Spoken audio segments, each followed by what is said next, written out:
Lesson 26 for Algebra 1, we're looking at solving multi-step equations. We'll do this pretty quickly. But the big thing is being able to use the distributive property and moving things around, combining like terms to be able to solve. So, here we go. If we look at each of these, we should be able to solve them. But the big thing is, when I look at these, I have variables on both sides. So I need to change that. I need to be able to say, all right, a is equal to something, m is equal to something, x is equal to something. So I have to get a's on its own side, constants on the other. Well, to do that, in my personal opinion, it's a lot easier to work with positive numbers. So I want to move my smallest one to the other side so that I end up with positive numbers. So in this case, I'm going to move this negative a to the other side by adding a. Well, that gets me a 34 plus 4a is equal to 41. Okay, I need to move my constants to the other side, and this is just like a two-step equation now. So we subtract 34 and get 4a is equal to 7.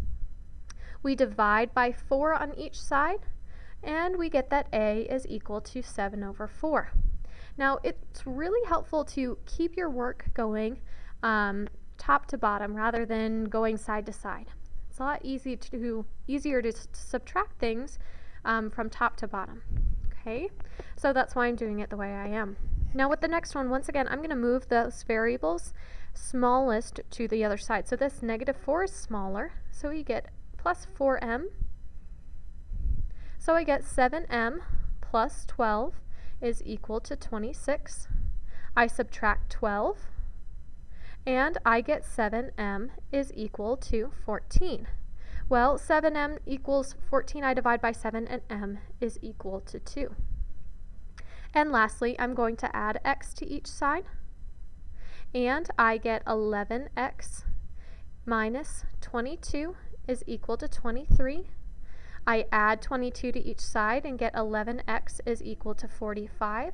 So x is equal to 45 divided by 11 when I divide by 11 on each side.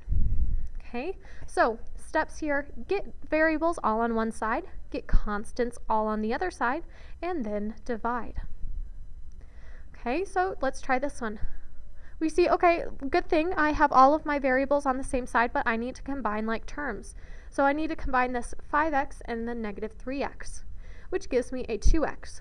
And then I combine the plus 8 and the plus 2 to get plus 10 is equal to 20.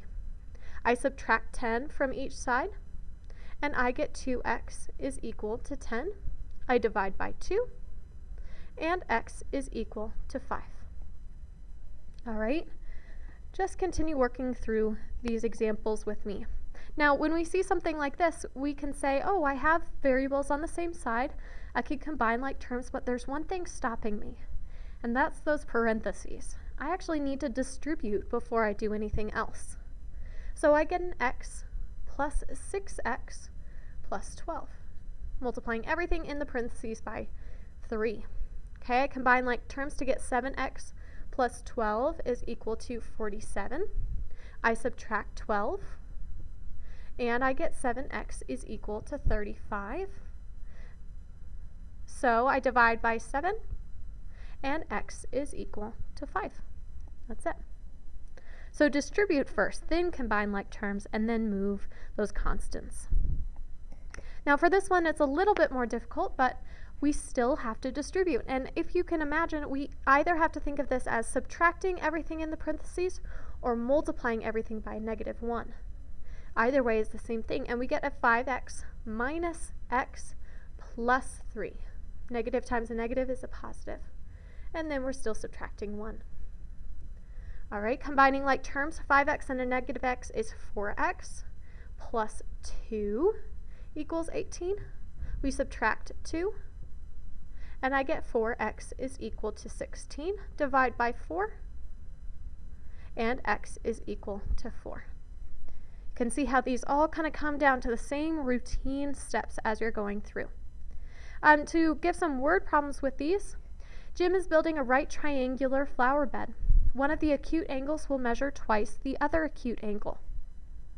What are the measures of the two acute angles? Well, if we're thinking about a right triangle, we know that 90 degrees has already been taken up, and we're looking at these two angles.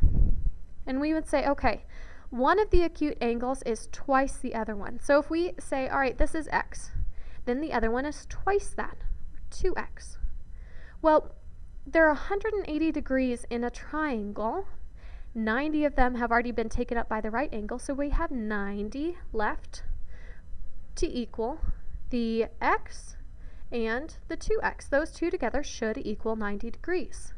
So I can combine like terms to get 90 equals 3x. I divide by 3, and I see that x is equal to 30. Well, I know x is equal to 30, but what are the measures of the two acute angles? I can plug in to find, okay, this one is 30, and this one I multiply by 2 and it gets 60 degrees. And last example for this lesson.